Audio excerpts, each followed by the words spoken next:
the most effective way for to win large dollar contracts, and when I talk about that and what I'm kind of driving into today, is thinking about $10 million and up, right? I play in that world where the pipeline opportunities that my customers are going after are 10 to like $250 million opportunities. They're big opportunities.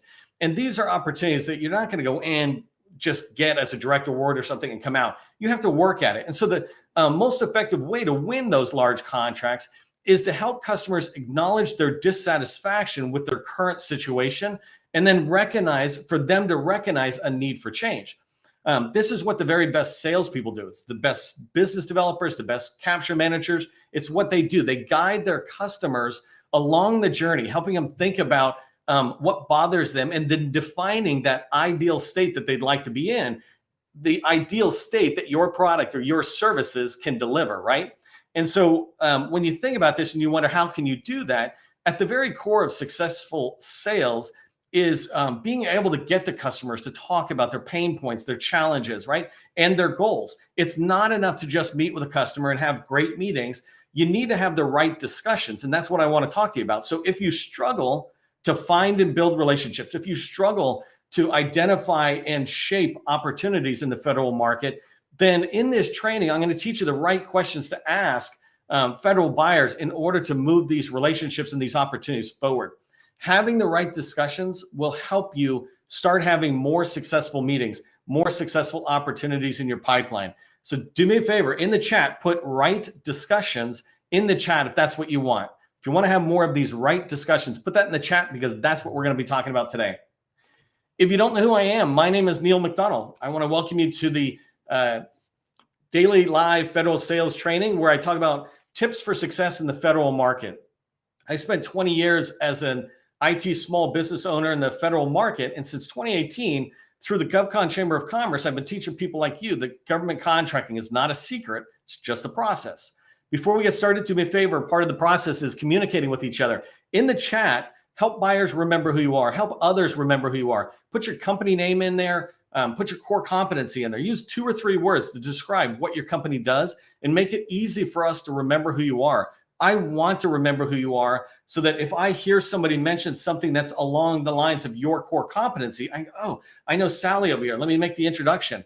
I do that almost every single day. And in particular in our workshops where I'm talking to somebody, I'm like, oh, you need to go talk to this person because the both of you can grow from knowing each other. And so I want to be able to know who you are and what you do. And I want others to be able to know easily what your company does. If you're in Facebook or YouTube, I highly encourage you to come into LinkedIn and connect with me personally, connect with others in the community. Pretty much everybody in these trainings in this community are open to connections. And so come on over here. You can still use those other social media platforms, but in here, you really begin to build relationships with the people that you see in the training. And then the last thing is, if you're open to connections, like I'm saying, just put that in the chat right now. Just say, I'm open to connections and let people know. One of the things I'm thinking about doing, and maybe you guys can let me know if you like this idea, but I saw somebody do this and I was going to mimic it where they just had a spreadsheet basically of all of you who are in this training who are open to connections. I just have it like a running list, and here's the LinkedIn, the URL to your LinkedIn profile, so that if somebody new comes in, we go, hey, all these people are open to connection with others in the GovCon world. And so I thought I'd just like create this list that grows 100, 500 people who are open to connections. So if that makes sense and you understand what I'm saying, put something in chat that just lets me know you're interested in that. I'll look at chat later on that. Okay, so we're going to dive through a lot. I think, as you can tell, a couple of things going on. One is I'm running on a little bit higher adrenaline today. And then the other is I speak in these trainings typically at a fire hose pace, meaning I'm going to give you a fire hose worth of water and you'll be able to take sips out. But my goal is you get solid nuggets of wisdom and tactical advice that you can take going forward. So I'm going to walk you through what I consider the 4 best sales questions to ask federal buyers. And I will tell you, I'm a student of sales. I've been doing sales 30 years in many different ways. So business to consumer, business to business, business to government. I've done it at the transactional level, down at the $100, $200 level, and I've done it at the $1 billion level, right? So I've been doing this and studying this forever, and I never think I'm done studying. You always keep coming back. But one of my favorite teachers of sales methodologies is a guy named Neil Rackman.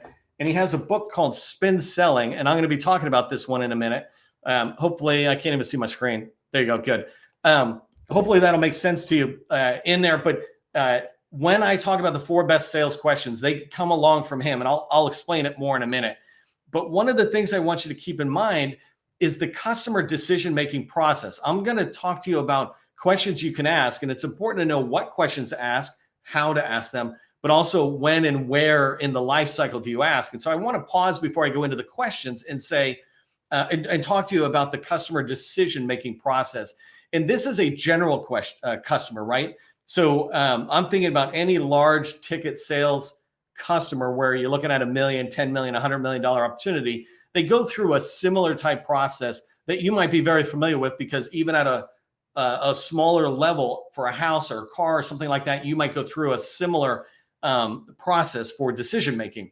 But I want you to think about the federal acquisition life cycle as I go along with it, because the federal acquisition life cycle, it goes from idea to award, basically, and that's a very formal process. What I'm going to talk to you about is more of a sales focused way of looking at it. A contracting officer would have a hard time looking at what I'm saying and see it, because they only see the steps of a process that the FAR has defined or whatever. But from a sales perspective, the customer decision-making process is made up of 6 steps. So it begins with, it could actually begin anywhere on these, but let's just say for today, it begins with the recognition of needs. And I'm going to go in and explore how do you uncover those needs, right? But the idea is it begins with the recognition of needs. Once you get a customer to understand that they have problems, pain points, they have needs, then they go into this evaluation of options phase. And I'm going to come back in a second and align it to the federal. But they begin to evaluate options. It's like, okay, I recognize I got needs. What are the options I have available in front of me? As you move forward through that phase, and the buyer is moving through that phase, they begin to have resolution of concerns. And concerns might be, maybe I can't afford it. Is it really going to be the right solution for me? They recognize that they've got the need. They're exploring these options, and now they've got objections or concerns. And so they're resolving their concerns about those. In the federal space, it tends to be a little bit more along the lines of risk. For example, should we go large? Should we go small? Things like that. And then the 4th step in this process of the decision-making process is where they actually make the decision. So they did recognition of needs, evaluation of the options, resolution of concerns, and then decision. This 5th step is implementation. So decision is that award. Implementation is execution in the federal market. And then what happens is there's these changes over time. And so as they have, let's say, a 5-year contract and they're moving through it, they see different things. They have new goals. They have new challenges. They have stuff they wish was in the last contract, but it's not in there. And their hands are tied because the government just does that, ties their own hands.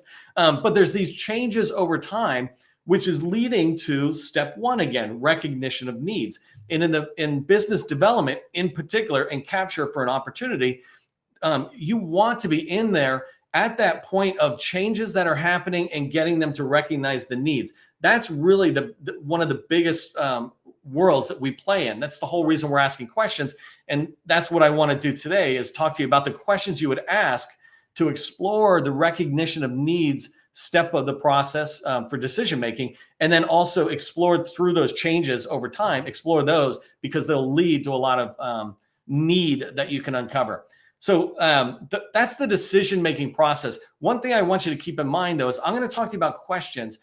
And sometimes it can seem overwhelming if you try to see, hey, how do I become this great big salesperson or something? A great salesperson is just a person who can listen. They have conversations with the customer and they listen. And so you come in prepared to ask certain questions that will drive the conversation in a certain way that the customer can start talking. And so I want you to remember to use a call plan. I have a call plan template. If you want a copy of that, I can get it to you free. But it's a call plan template that I use with all my customers in the workshop that says, look, from a high level, here's the objective and the purpose of the meeting. But in there at the bottom are 5 to 10 questions that I know I'm going to ask in a meeting. And so you don't have to think of every single question out there. You don't have to know everything. You have to do a little preparation, write some questions down, have the meeting, think about what your customer just said to you, come up with some new questions, right? It's just a cycle. And the beauty of the federal space is the sales cycle is 6 to 24 months. So you have time to do the right preparation to have a call plan completed with questions. So if you want to copy that call plan, put it into the chat. If you think call plans are a great idea, say call plans are great.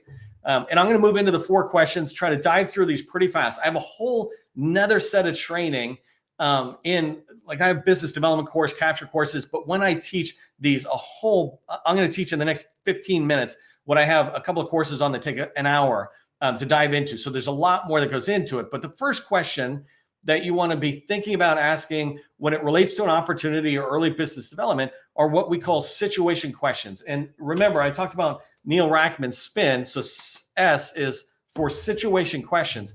And this is where you're gathering just data and background information. You're gathering facts about flat out about the customer. For example, information related to the agency or the opportunity. It could be questions that relate to how many employees or users do you have? If you're in construction, like how big is the facility? And the idea is you're trying to drive at the early stages of dissatisfaction. Some of it is just pure data where you're trying to get facts. Are you on Oracle? Are you on Microsoft? And then as you're getting into the background and understanding that customer, you're trying to develop what I call as implied needs. There's implied needs and explicit needs. Implied needs is my shoulder hurts, but I'm fine. Explicit needs is it's killing me. I need to get to the doctor right now. And so then I'll schedule an appointment. You're trying to get them to schedule an appointment with you, the doctor type thing. And so you need to be able to help them understand these implied needs, but it comes from asking some basic situational questions about what's going on, who are you working with? And then the other reason you want to ask situation questions is they help you qualify. When I talk to people about a pipeline and you're putting out an opportunity in the pipeline and moving it down the sales life cycle, you qualify it at different stages, right? And sometimes people make it overly complex on qualifying an opportunity, bid, no bid, like it's a big deal. It's not. If you create criteria that is specific on why it would move forward each step, for small businesses under $50 million, this should be a very easy activity. But part of it is you want to be able to create in your capture criteria for going from one phase to the next, the right criteria that you need to know to make that decision, because those lead to the questions. And so an example of a criteria is this an active opportunity? Has the funding been approved, right? Has it actually been allocated in here? Have these people been defined? At what stage in the sales or the acquisition life cycle is it? And so these qualifying questions help you move an opportunity through the pipeline. Situation questions help you learn the answers to those qualifying questions, right?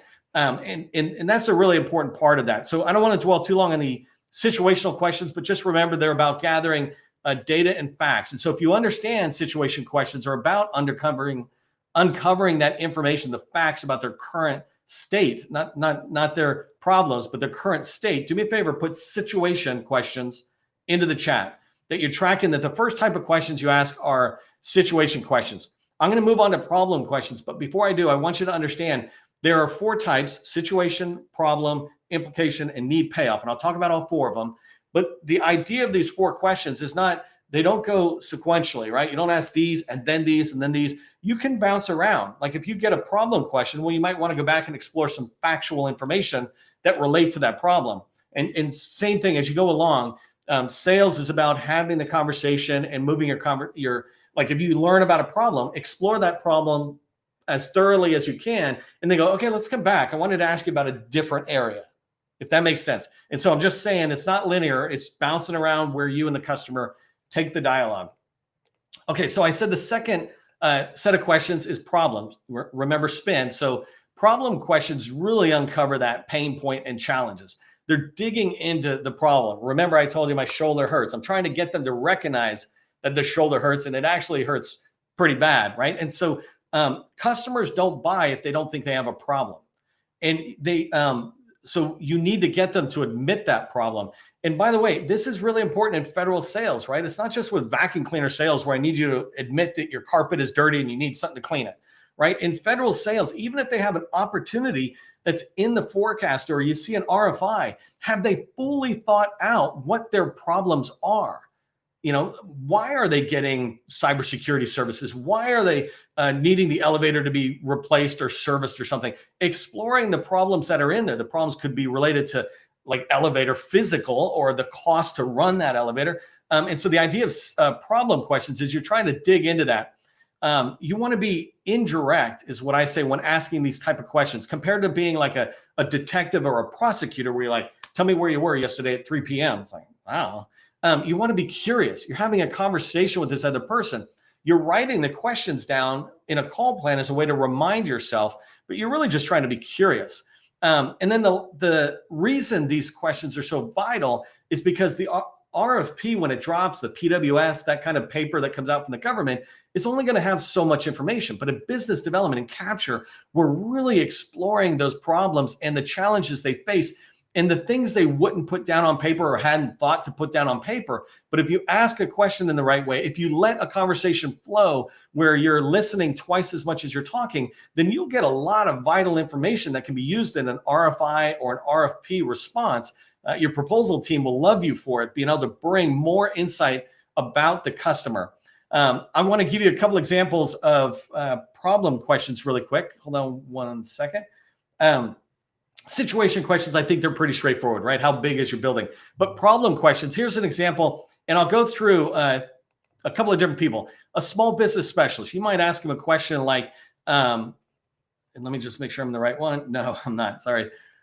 You might ask them, what concerns do the program offices have with smalls, right? I'm trying to uncover, is there a bias against small businesses? Do they think smalls can't do it? If they don't think smalls can do it, I can't just whine about it and say, yes. I need to sit there and say, hey, sometimes people think smalls can't do it, but actually we have this past performance, we have this past performance, plus we have this other company on our team, and they've got a lot of experience. I'm trying to address the problem from a small business standpoint, small business specialist standpoint.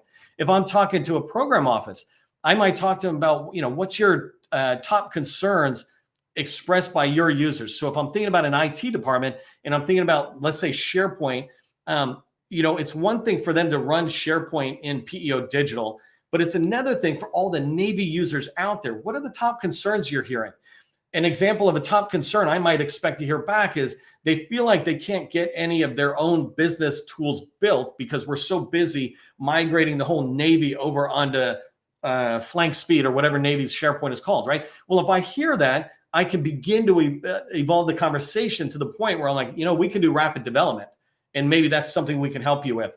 And another example is with a contracting officer. If I'm talking with a contracting officer and I'm trying to shape the conversation around problems, I'm trying to uncover problems, I might ask about, are you happy with the quality of the small business responses? So when you get responses to an RFI or to an RFP, how do you feel about that? Are we doing a good job with it? What's one thing you wish smalls would stop doing, right? I might ask the contracting officer that because the insight I can gain for them, not only are they sharing the answer, but they're communicating a problem, even if they don't say the problem straight out. If you're telling me what you wish people would not do, you're saying there's a problem because people are doing it, if that makes sense. Okay, so cruising along, that was problem questions. Next one is implication questions. So you got situation questions, problem questions, now implication questions. Implication questions explore the consequence of problems. And so in here, what we're talking about is I got them to acknowledge a problem. Now I need it to be a bigger problem. I've got an example that I use, and I learned it 20 plus years ago in sales. But the idea of a pain that the customer has is you want to stir that pain up so they see how explicit it is, how big a pain it is, because only then will they sit there and stop caring about money and start caring about the solution. I always say in sales, if they're talking about the money, you haven't proved the value. Right. And I've experienced that in my career too. I'm like, oh, they're asking me all about price. I didn't clearly communicate the value to them. And so one of the first things I want to pay attention to, and you want to pay attention to in implication questions, are you helping them you're helping them feel that pain. No pain, no gain. And gain in this case is a sale. You want to link the pain to other problems. And so what I like to say is, or an example I like to use is if a IT department is having problems with cyber attacks, they have a problem and they're like, we've got all these vulnerabilities and all these threats. Their IT department is thinking about themselves. They're thinking about their servers are down, the servers being hit.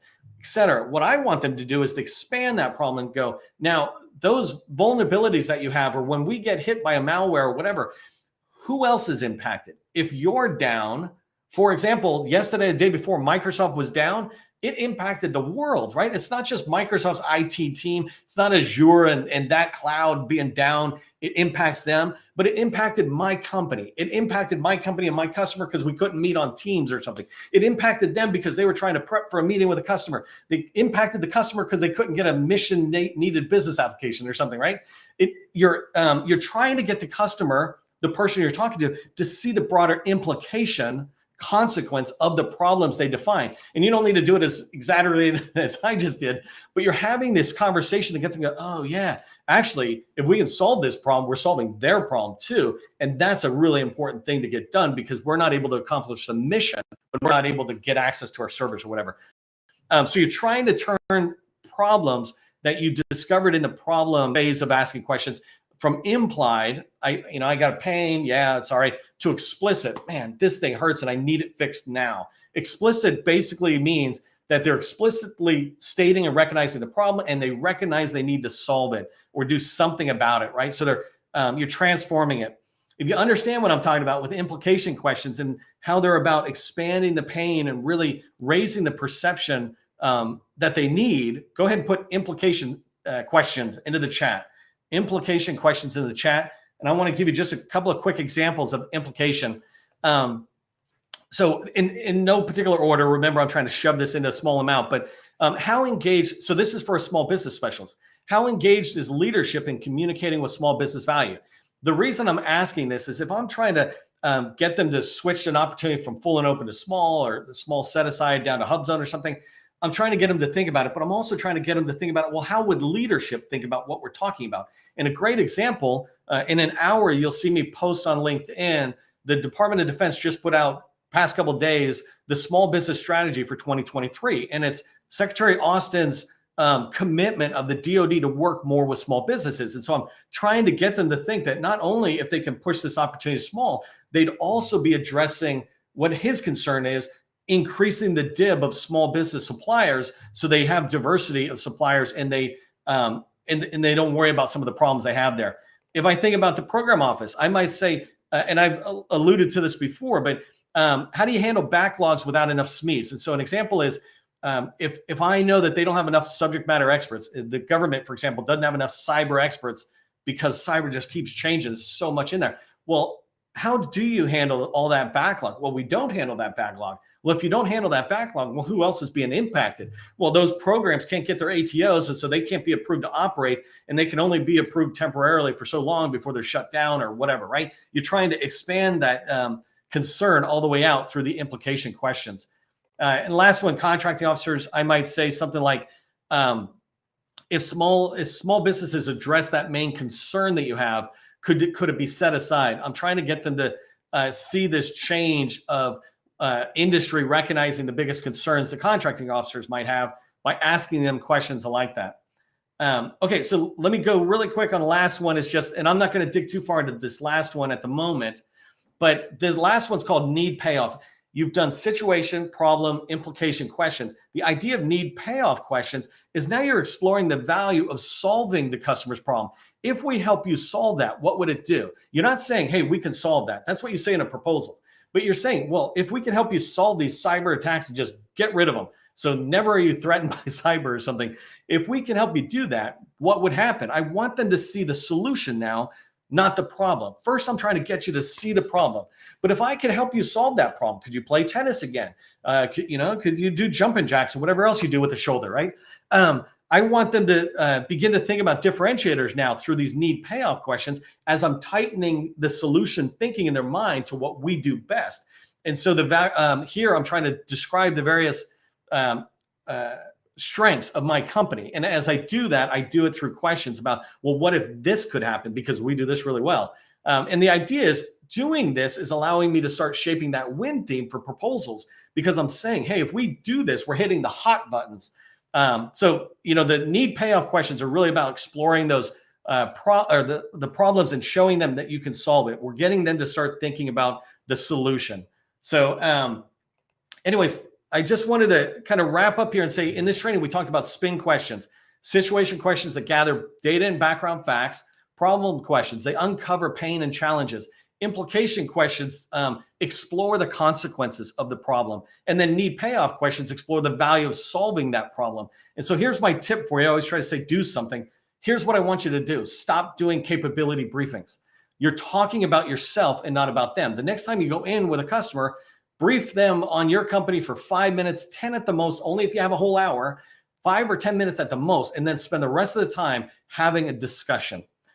Hey, let me know if you found the training valuable. Throw a thanks into the chat. We always appreciate that. If you'd like to be part of our BD Accelerator workshop, we got that starting up in February. Send me a message in LinkedIn. This is for companies that are doing about $1 million plus, and they've got stability. The next time we'll open it is in June.